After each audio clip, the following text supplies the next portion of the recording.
Iniciaremos la sesión del día de hoy, por lo que solicitamos a las y los asistentes, sean tan amables de silenciar sus micrófonos y apagar sus cámaras, con la finalidad de lograr una transmisión de calidad, libre de distractores. Antes de ceder la palabra a la conducción de la sesión, la inteligencia artificial nos ayudará con algunas recomendaciones antes de iniciar la grabación. Esto es Primera Llamada. Comenzamos.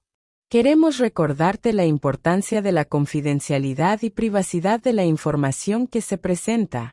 Este video contiene información con fines educativos y de actualización para los colaboradores activos en hospitales Star Médica.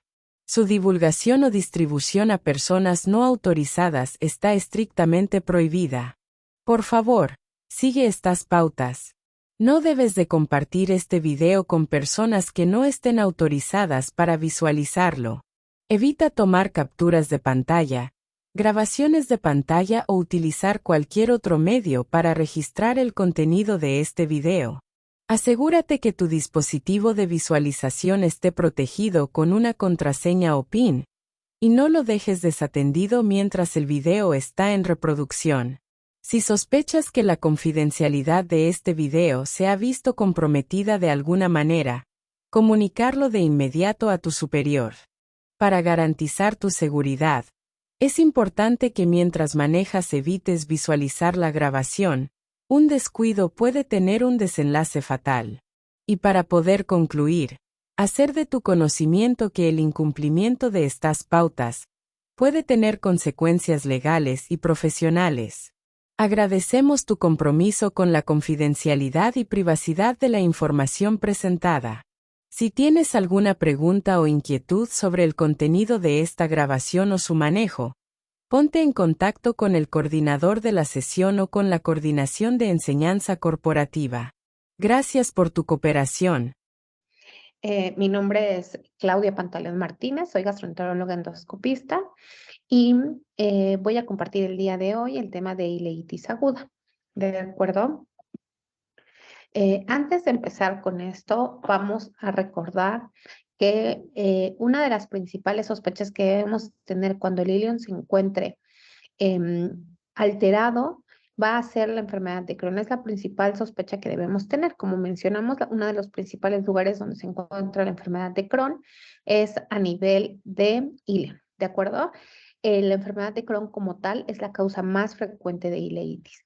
Como tal, cuando hablamos de ileitis es un término generalizado porque hablamos de la inflamación del ileum. Por lo tanto, el encontrar ileitis nos obliga a buscar cuál es la causa de dicha inflamación. Va a requerir una correcta anamnesis para enfocar el diagnóstico diferencial, que pasará por descartar lesiones en órganos adyacentes como abscesos periapendiculares, patología tubo-ovárica, enfermedades infecciosas como tuberculosis, anisakiasis, yersiniosis, entre otras, y orientar hacia exploraciones complementarias como estudios de imagen, estudios de laboratorio o estudios invasivos como endoscopía o colonoscopía en este caso. La ileitis aguda no asociada a enfermedad de Crohn es una patología emergente en nuestro medio. La etiología, la más frecuente, si quitamos a la enfermedad de Crohn, va a ser una infección, ¿no? Van a ser causas infecciosas, entre ellas la salmonela, la yersinia y el campylobacter. Y bueno, como les mencionaba, la ileitis aguda es la inflamación del ileum. ¿De acuerdo? Que esta es la parte final del intestino delgado, es la que se conecta con el intestino grueso, con el colon a través de la válvula ileocecal. Y las principales causas de ileitis agudas van a ser las infecciones y la enfermedad de Crohn. Hay otras enfermedades que pueden confundirse con ileitis, por lo tanto necesitamos hacer un correcto diagnóstico, ya que alguna de ellas requieren cirugía de urgencias. Cuando hablamos de esto se refiere principalmente a los síntomas, ¿no? Que principalmente el dolor de la ileitis va a ser en la fosa ilíaca derecha, por lo cual tenemos que descartar la presencia de enfermedades que puedan ser quirúrgicas como apendicitis, principalmente en mujeres, alguna enfermedad tubo-ovárica, Entonces, por lo tanto, es uno de los diagnósticos como diferenciales para muchas cosas. La ileitis como tal es un signo que nos permite buscar alguna otra enfermedad que requiera algún tratamiento específico, ¿no? Aquí les estoy enseñando algunas imágenes donde la mucosa del íleon está completamente inflamada. En esta zona hay úlceras, todo lo que se ve blanquito siempre es porque en algún momento estuvo la mucosa denudada y con el paso del tiempo va cicatrizando. Hay zonas que cicatrizan, luego vuelven a sangrar, luego vuelven a cicatrizar. Entonces, eh, pues esa es una imagen bastante relacionado a una ileitis. Y cuando vemos eso, pues no sabemos qué tiene el paciente. Lo que hacemos evidentemente es tomar biopsias y empezar a buscar el interrogatorio. A través del cuadro clínico tendremos que pedir algunas placas de abdomen, tomografía de abdomen, estudios endoscópicos como la colonoscopía, pero lo que nos va a dar todo esto, la anamnesis es súper importante. Preguntarle al paciente si ha tenido cuadros diarreicos, qué otros síntomas previos tuvo a esto. Y bueno, como mencionábamos, siempre tener en cuenta que podría ser datos de un cuadro de abdomen agudo donde el paciente pudiera requerir tratamiento quirúrgico o en el caso de algo infeccioso, lo mismo, ¿no? Buscar cuáles son las causas que pudieran ser para dar un tratamiento antibiótico de forma adecuada. Esta es una imagen, les pongo esta imagen porque son imágenes súper bonitas. Este es un ileón normal. Algo que vemos cuando entramos al ileón por medio de las colonoscopías son estas imágenes. Estas imágenes como de vellitos, que a diferencia del colon, el colon tiene una mucosa completamente lisa y el intestino delgado no. El intestino delgado tiene estas vellosidades que son completamente normales. Y esto pues obviamente porque una de las principales características que tiene el ileón es la absorción. ¿No? Entonces, estas son datos de un ileón normal para que sepamos qué es anormal. Obviamente tenemos que saber primero la normalidad de las características de cada órgano.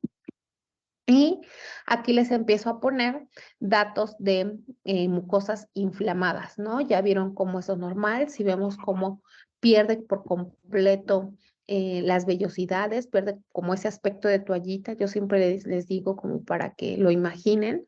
Y aquí se ven mucosa con aspecto edematoso, aquí hay eritema, esto blanquito que les comenté es fibrina, porque generalmente estos están en procesos de que tienen procesos donde sangran y luego empiezan a cicatrizar y así paulatinamente, ¿no? Este es otro donde vemos completamente inflamada la mucosa. ¿Qué se hace aquí? Pues obviamente tenemos que descartar desde procesos muy simples, por decir así, como una infección, hasta procesos con características malignas. Aquí, por ejemplo, vemos que la mucosa está completamente alterada en la morfología, está completamente deformada la morfología. Tenemos esta mucosa que está completamente engrosada, entonces tenemos que descartar patologías malignas. Esto es una úlcera.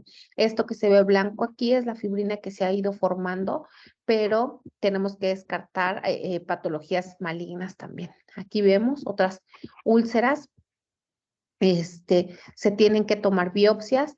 Esta es la mucosa completamente inflamada. Aquí es una úlcera excavada en este sitio. Si vemos todo esto está engrosado y luego vemos cómo en la parte central donde seguramente en algún momento ha sangrado, vemos cómo hay fibrina y tejido de regeneración. Nunca podemos decir que un hallazgo así es benigno o maligno hasta no tener los resultados de patología. Siempre se necesitan tomar muestras suficientes para que el patólogo nos pueda decir de qué características, porque eso nos cambia toda la evolución del paciente. ¿De acuerdo? El síntoma principal, como se los había mencionado, es en la región inferior derecha del abdomen, generalmente en la fosa ilíaca derecha. Por lo tanto, necesitamos hacer todos los estudios que nos descarte cualquiera enfermedad que pueda ser de origen o que pueda tener una resolución quirúrgica, como apendicitis principalmente. El conocimiento de la causa es complicada. Cuando solamente es una ileitis, generalmente se desaparece, no se repite. ¿Y qué ocurre? Que el paciente llega con dolor abdominal, en fosa ilíaca derecha, le descartamos una apendicitis, damos tratamiento para desinflamar, o nos comenta que tuvo un cuadro diarreico, damos tratamiento para la diarrea, para la infección gastrointestinal y generalmente cede, ¿no? Generalmente cuando se descarta toda la patología que pudiera ser quirúrgica, se da un tratamiento para aliviar los síntomas y nada más, ¿de acuerdo? Por eso les menciono, el tema viene como ileitis aguda y es solamente la inflamación del ileum como tal, y es más bien saber qué es la causa de que nos está ocasionando esta ileitis, ¿de acuerdo? Bueno, pues eso es todo. Como les mencionaba, la punta o la parte fundamental de esto es saber que una ileitis tiene otra etiología, no está inflamada y ya. Principalmente las causas de ileitis son una enfermedad de Crohn, la segunda enfermedades infecciosas. Siempre que encontramos ileitis en un paciente tenemos que hacer todo para descartar enfermedad de Crohn y o las enfermedades infecciosas. Los síntomas principales siempre son dolor en fosa ilíaca derecha, y tenemos que hacer todos los estudios de laboratorio y de imagen para descartar patologías que sean quirúrgicas, ¿de acuerdo? Nada más. Los estudios, pues como les mencioné, son todos los relacionados dependiendo de la patología que queramos descartar. Y pues por mi parte eso sería todo. Muchas gracias.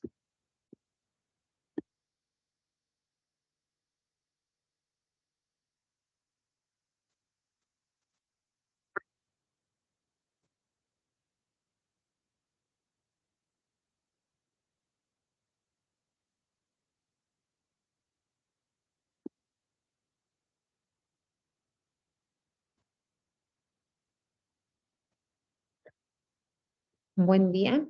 El día de hoy tengo la oportunidad de compartir con ustedes esta plática acerca de enfermedad de Whipple. Soy la doctora Claudia Pantaleón Martínez, soy gastroenteróloga endoscopista del Hospital Star Médica Tlalnepantla. Y bueno, pues vamos a empezar con esto. Vamos a empezar con dos casos clínicos para que veamos algo acerca de la enfermedad de Whipple. Es una enfermedad rara, es una enfermedad igual que la enfermedad de Crohn, que es una enfermedad más por exclusión. Y bueno, pues vamos a ver que el primer caso es un varón de 47 años, agricultor, en estudio hace 15 meses por una poliartritis en las rodillas, en los tobillos y las manos. Ingresa al servicio de gastroenterología por cuadro de dolor abdominal, vómitos y fiebre. A la exploración física destaca dolor en el hemiabdomen izquierdo, con sensación de masa a la palpación, y en las pruebas complementarias una BSG de más de 100 milímetros por hora, anemia normocrómica y una tomografía toracoabdominal con infiltración mesentérica y adenopatías en las asas yeyunales. Se le practica la paroscopía, la parotomía exploratoria con biopsias de adenopatías y mesointestinales, y la anatomopatología fue diagnosticada con la enfermedad de Whipple ante la presencia de macrófagos con inclusiones intracelulares. PAS positivo, se trata con clotrimazol durante 2 años, tetraciclina durante 3 meses iniciales, y el paciente sigue asintomático 20 años después. ¿De acuerdo?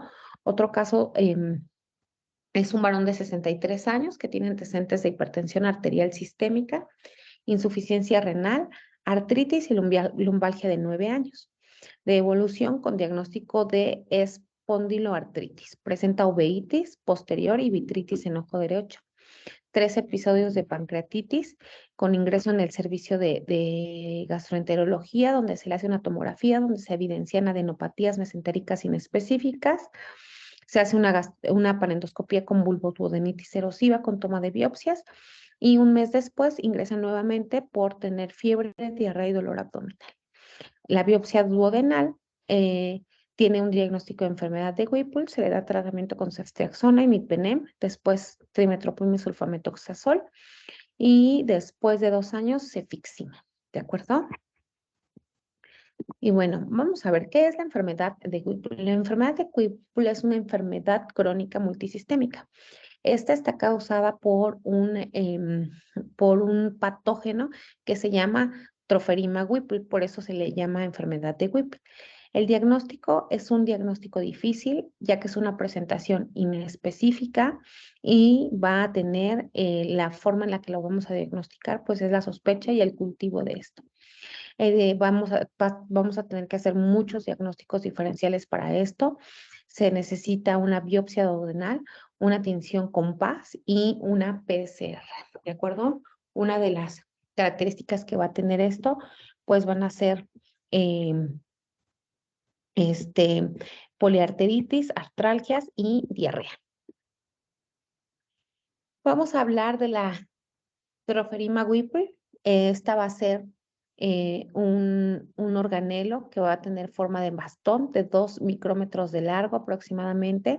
Pertenece a la especie Phylum Actinobacteria y pertenece a la orden Actinomycetale. Pertenece al grupo Actinomycetes y va a ser, bueno, se piensa que es un bacilo gram positivo. Ujú. Este, el único reservorio de este patógeno va a ser el intestino del humano. Va a tener un tropismo positivo por las células mieloides, por los macrófagos. Va a ser de un crecimiento lento y generalmente se identifica 18 días después de la incubación. Vamos a ver que en la tinción de Paz se van a ver bacterias intracelulares dentro de vacuolas. Y bueno, estos se tiene que hacer un diagnóstico diferencial con micobacterias y que los pacientes también pueden estar coinfectados con el mismo. Bueno, aquí es una biopsia donde se logra hacer con tinción de Paz, que es la tinción de ácido, ácido em, periódico y tinción de Schiff, ¿de acuerdo? La epidemiología, pues generalmente va a ser más en África y en Asia, va a ser más en hombres 10-1, entre los 30 y los 40 años, y va a haber una prevalencia de 3 en 1 millón en algunas que se hicieron en Italia. En algunas estadísticas que se hicieron en Italia, va a tener una incidencia de 1 a 6 casos nuevos por cada 10,000 habitantes, ¿de acuerdo? Como les mencionaba, la biopsia inicial que vamos a necesitar es una biopsia de duodeno y en los pacientes asintomáticos necesitamos PCR de heces, saliva, y pues biopsia de todos modos. De acuerdo, como dijimos, los humanos van a ser los únicos reservorios, va a estar solamente en el intestino del humano. Generalmente en pacientes con enfermedades inmunodeprimidas, como pacientes con VIH, indigentes, trabajadores de aguas tratadas. Los pacientes cirróticos pueden tener un aumento en el diagnóstico de esto hasta el 12.5% y los familiares de pacientes enfermos pueden estar aumentada su tasa de infección hasta en el 80%, ¿de acuerdo? Se menciona que hay países que sobre todo en condiciones pobres pueden ser adquiridos durante la niñez, y que puede ser también una de las formas de contagio por esporas, por lo cual se tiene que investigar a través de líquido broncoalveolar y que hay una vida larga en la supervivencia en el ambiente, ¿de acuerdo? Los portadores, pues generalmente van a tener el identificar a los portadores nos lleva a tener una respuesta inmunoprotectora, previene la diseminación y lleva a cabo la eliminación. ¿De acuerdo? Pueden estar presentes por años y pueden estar asintomáticos y podemos encontrar varios reservorios importantes, como puede ser el líquido sinovial, el músculo esquelético, la piel, linfonodos, el líquido broncoalveolar, estómago, vaso, hígado, laringe, intestino delgado, colon. Entonces se tienen que buscar en todos estos sitios para ver si se logra encontrar para poder dar un tratamiento antes de que pues sea tarde, ¿no? Los factores predisponentes pues van a ser las condiciones de vivienda pobres, aguas o verduras contaminadas, factores genéticos ligados al X, em, alteraciones en el HLA, disminución en la secreción de factores de crecimiento B1, producción elevada de interleucina 4 y polimorfismos de interleucina 6, o en pacientes inmunosuprimidos como en el VIH. Y bueno, pues vamos a ver que lo mismo que en las otras patologías, lo principalmente que va a haber es mucha reacción inflamatoria, ¿no? Las interleucinas y los interferones van a ser los principales alteraciones que vamos a tener en esto, y vamos a ver que van a estimular a las células T, a los CD4, para producir una respuesta inflamatoria generalizada. Vamos a tener manifestaciones clínicas, va a ser una patología polimórfica. Las principales 4 formas va a ser una enfermedad de Whipple clásica, una infección crónica localizada como en la endocarditis, una infección aguda que se va a ver como una neumonía o una bacteremia, y o la fase de portador. ¿De acuerdo? Y bueno, pues una de las características principales de la enfermedad de Whipple clásica principalmente va a ser la presencia de artralgias intermitente y fiebres. Podemos tener cuadros como datos de oclusión intestinal con diarrea, pérdida de peso, dolor abdominal. Ajá. Esos son los principales síntomas que va a manifestar el paciente. La enfermedad de Whipple clásica pues va a ser principalmente con afección a duodeno, yeyuno e ileum, hígado, esófago, estómago, síntomas como diarrea, dolor abdominal, esteatorrea, anorexia, deficiencias nutricionales, caquexia, hematoquesia, malabsorción, puede haber ascitis o edema, puede haber un síndrome consuntivo severo, pérdida de peso significativa, fatiga, debilidad, atrofia muscular, pérdida del apetito o linfadenopatía abdominal. Vamos a tener algunas manifestaciones articulares y óseas. Vamos a tener que pueden ser migratorias y simétricas. Algunos de los síntomas van a ser artralgias, artritis o espondilodicitis, frecuentes poliartritis. Puede estar asociado a signos de inflamación aguda, rodillas, tobillos, muñecas, codos, caderas. ¿De acuerdo? También puede tener manifestaciones neurológicas, pueden ser centrales o periféricas, aisladas o multifocales. Y bueno, cuando tenemos este tipo de padecimientos, va a tener un pronóstico pobre, va a tener secuelas en más del 25% y la tasa de supervivencia es menor del 75%. El diagnóstico y el tratamiento temprano pues es esencial, ¿no?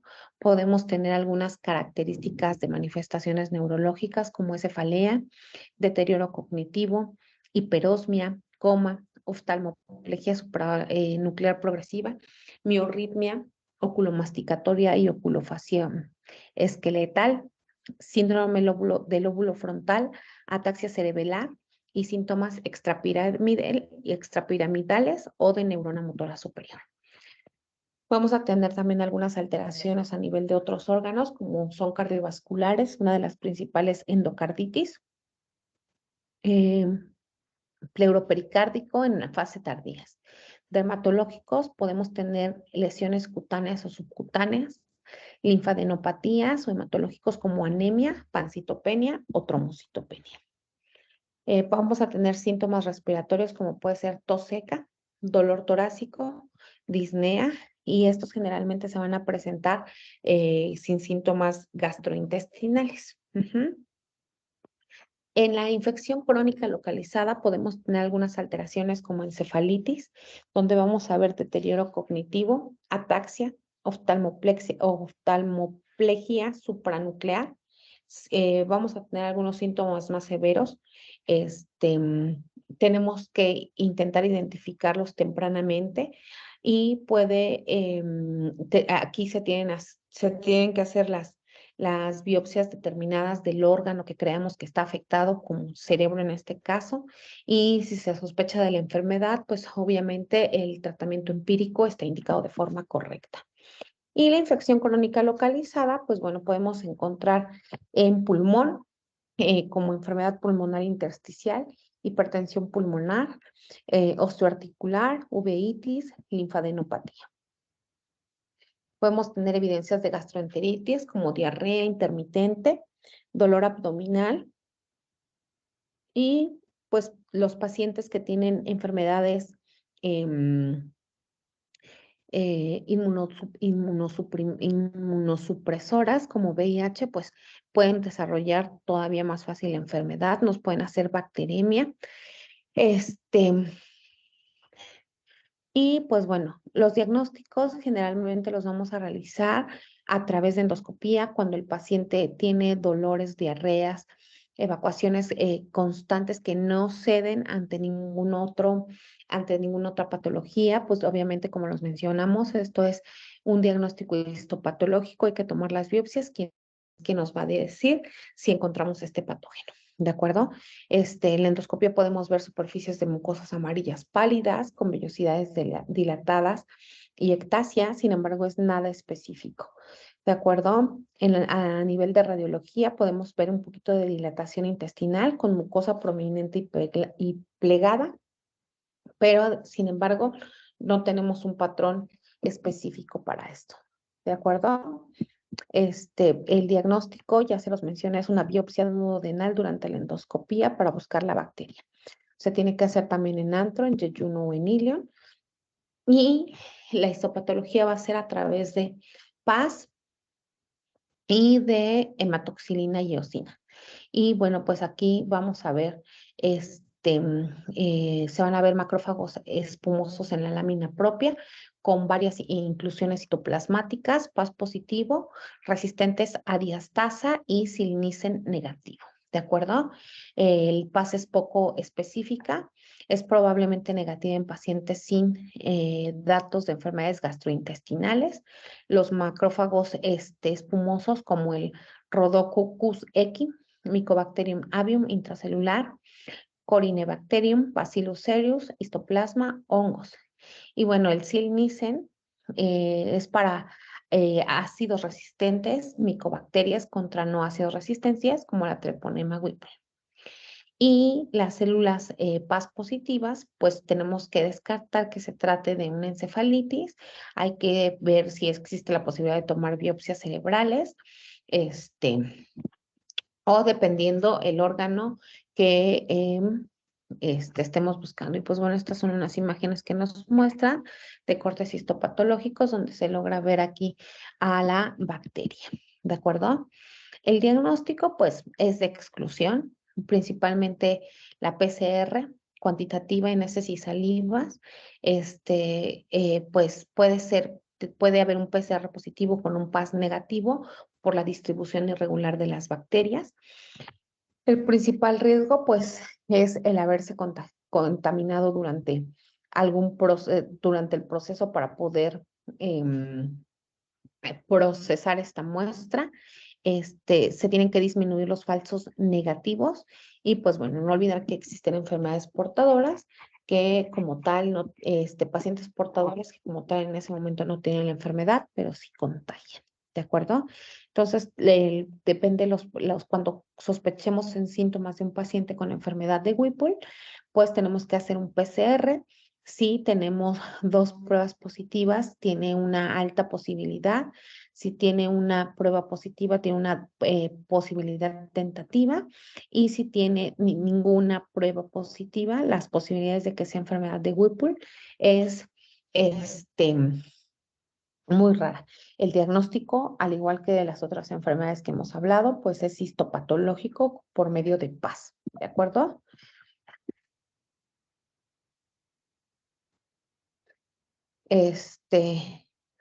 Y bueno, pues una vez que se da el diagnóstico definitivo, se tiene que dar un tratamiento, ¿no? Ya hablamos de los síntomas, todos estos son síntomas que puede llegar a tener el paciente de las enfermedades de Whipple, de la enfermedad de Whipple, perdón. Y pues bueno, generalmente después del tratamiento antibiótico, el paciente va a tener mejoría, que va a ir disminuyendo poco a poco, pero pues generalmente empezamos a tener una mejoría, sobre todo en en las artritis y las artralgias, que es una de las principales características que tenemos.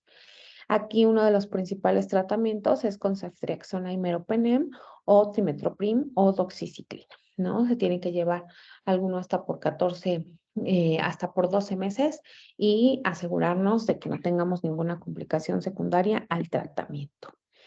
¿De acuerdo? Bueno, ya les había mencionado que podría ser ceftriaxona, cotrimoxazol,